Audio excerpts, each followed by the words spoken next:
দর্শক, এ নিয়ে আরো বিস্তারিত জানবো। কলকাতা থেকে যুক্ত হচ্ছেন সহকর্মী শুভজিৎ পুততুণ্ড। শুভজিৎ, 293টি আসনে ভোট ফল গণনা কাল।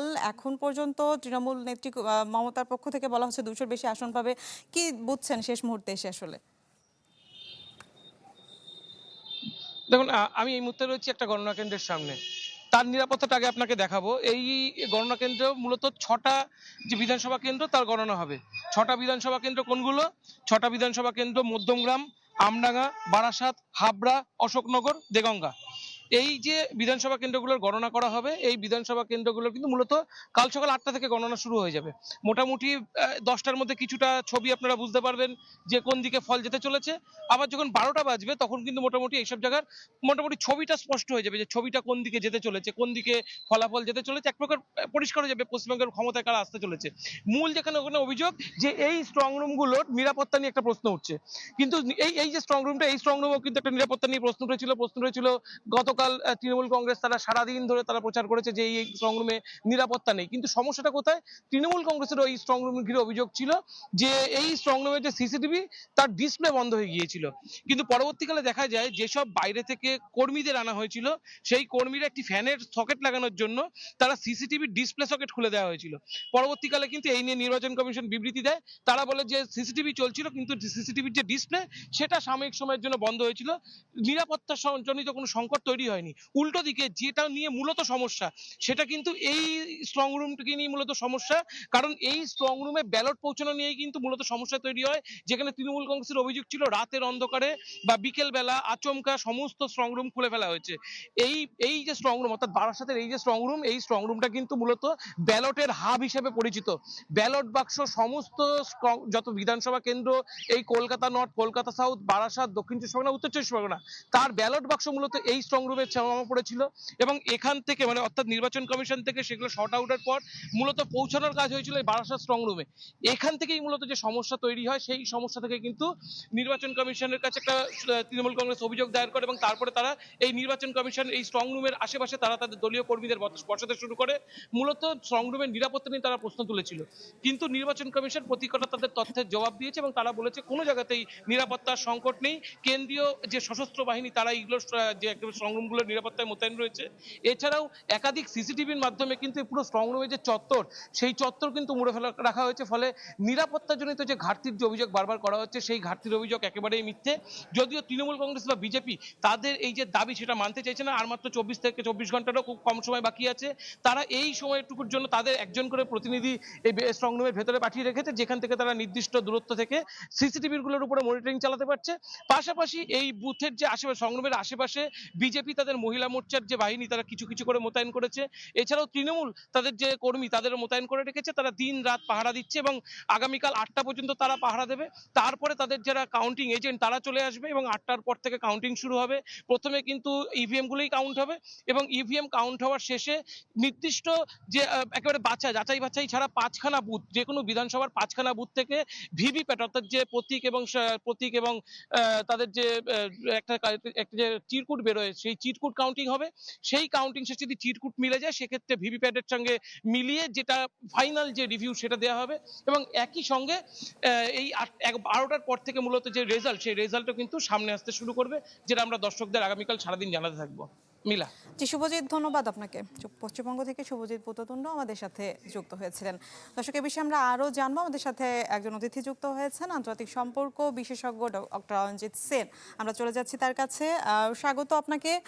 ডক্টর রঞ্জিত, যে বিষয়টি জানতে চাই সেটি হচ্ছে গণনা কক্ষের স্বচ্ছতা নিয়ে বিজেপি এবং তৃণমূল দুই দলের পক্ষ থেকে বেশ কিছু অভিযোগ রয়েছে। নির্বাচন কমিশনের পক্ষ থেকে আসলে নিজেদের জায়গা থেকে কোনো জবাবদিহি করা হয়েছে কিনা?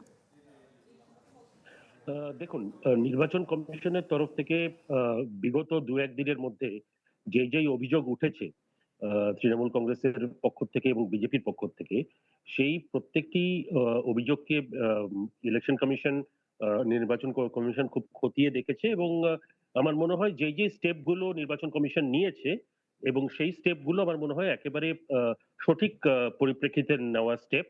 এবং এই এখন যে অবস্থা, এই অবস্থাতে আপনারা জানেনই যে একটা জায়গার একটা বিধানসভার নির্বাচন পিছিয়ে গেছে এবং সেটি আগামী মাসে অনুষ্ঠিত হবে। কিন্তু এই মুহূর্তে ইলেকশন কমিশনের তরফ থেকে যা যা নির্দেশনাবলী দেওয়া হয়েছে আগামীকালের কাউন্টিং নিয়ে, এবং এছাড়াও যেই অভিযোগগুলো দলগুলোর মধ্যে থেকে এসছে, সেই অভিযোগগুলো কিন্তু তারা খতিয়ে দেখেছে এবং সঠিক যা যা করা দরকার সেগুলো কিন্তু নির্বাচন কমিশন করেছে। জি, আপনি একটু সাথে জানাবেন যে মানে আমরা এর আগে শুভজিৎ আমাদের জানাচ্ছিলেন নিরাপত্তা ব্যবস্থা নিয়ে বেশ কিছু ব্যাপার। এই নিরপেক্ষতা প্রমাণে তারা নিরাপত্তা ব্যবস্থার পাশাপাশি আর কি কি পদক্ষেপ নিয়েছে এই বিষয়ে একটু জানাবেন। দেখুন, এখন একটা ছোট্ট আমি এখানে উদাহরণ দেব। যেরকম ধরুন ফালতা বলে একটা জায়গা, যেখানে গতকাল এবং গত দুদিন এই ইলেকশনের পরের থেকেই অনেক ধরনের মানে ভীষণ বড়ভাবে ভায়োলেন্স শুরু হয়, এবং এই পরিপ্রেক্ষিতে এই এই অ্যাসেম্বলির ভোটিংটা পিছিয়ে গিয়ে আগামী মাসে করা হয়েছে। কিন্তু আমার মনে হয় কেন্দ্রীয় বাহিনীর তরফ থেকে, কলকাতা পুলিশের তরফ থেকে, পশ্চিমবাংলার পুলিশের তরফ থেকে যা যা করণীয় সেগুলো সবভাবে করা হয়েছে, এবং সব মিলিয়ে এখন দেখার বিষয় যে এই মানে পশ্চিমবঙ্গের মতো আমরা যাকে ইলেকশন হটবেড বলে বলি পুরো ভারতবর্ষে, সেরকম একটা স্টেটে যখন ইলেকশন হচ্ছে, এটা কিন্তু এখন সবাই চেয়ে থাকবে যে আগামীকালে এই নির্বাচনের ফলাফল কি হয়। কেননা আমার মনে হচ্ছে কিছু সারপ্রাইজেস কিন্তু আসার অপেক্ষায়, এবং সেই পরিপ্রেক্ষিতে এই নির্বাচন কমিশন, আমি আপনাকে এটা জানিয়ে দিচ্ছি, নির্বাচন কমিশন কিছু কিছু স্টেপ নিয়ে রেখেছে ফলাফল ঘোষণা হওয়ার পরেও। কেননা আপনি জানেন যে পশ্চিমবঙ্গে একটু ভায়োলেন্স হয়ে এসছে ইলেকশনের আগে, ইলেকশনের সময়, ইলেকশনের পরে, এবং বিশেষ করে ইলেকশনের রেজাল্ট আসার পরে এটা সম্ভাবনাটা কিন্তু আরো আছে।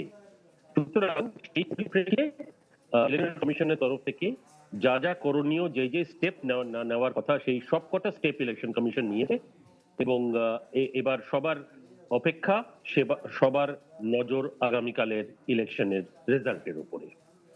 জি, ডক্টর অঞ্জিত, আরেকটি বিষয় আপনার কাছে জানতে চাই, সেটি হচ্ছে বেশ প্রায় ৩০০-র মতো আসন, ভোটার সংখ্যাও আমরা দেখেছি ২ দফায় বিপুল সংখ্যক ভোটার ছিল। আসলে ফল ঘোষণা যে কখন নাগাদ হতে পারে, কার পারলে আসলে হাওয়া দিচ্ছে, এই বিষয়ে আমরা জানতে হলে আসলে কখন নাগাদ সেটা জানতে পারবো, একটু ছোট করে জানাবেন।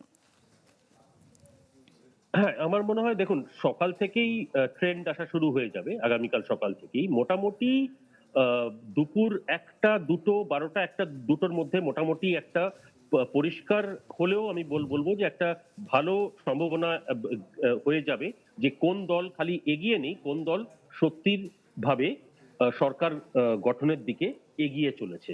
তো আমার মনে হয় মোটামুটি কালকে দুপুরের মধ্যে চিত্রটা অনেক পরিষ্কার হয়ে যাবে, এর মধ্যে কোনো সন্দেহ নেই। কারণ সকাল থেকেই ট্রেন্ড আসা শুরু হয়ে যাবে, এবং এটা আমার মনে হয় কারণ পোস্টাল ব্যালট গুলো সর্বপ্রথম কাউন্ট করা হবে, তারপরে থেকেই শুরু হয়ে যাবে নর্মাল কাউন্টিং গুলো, এবং সেই কাউন্টের পরে আমার মনে হয় যে মোটামুটি দুপুরের মধ্যে চিত্রটা একেবারে ক্লিয়ার হয়ে যাবে।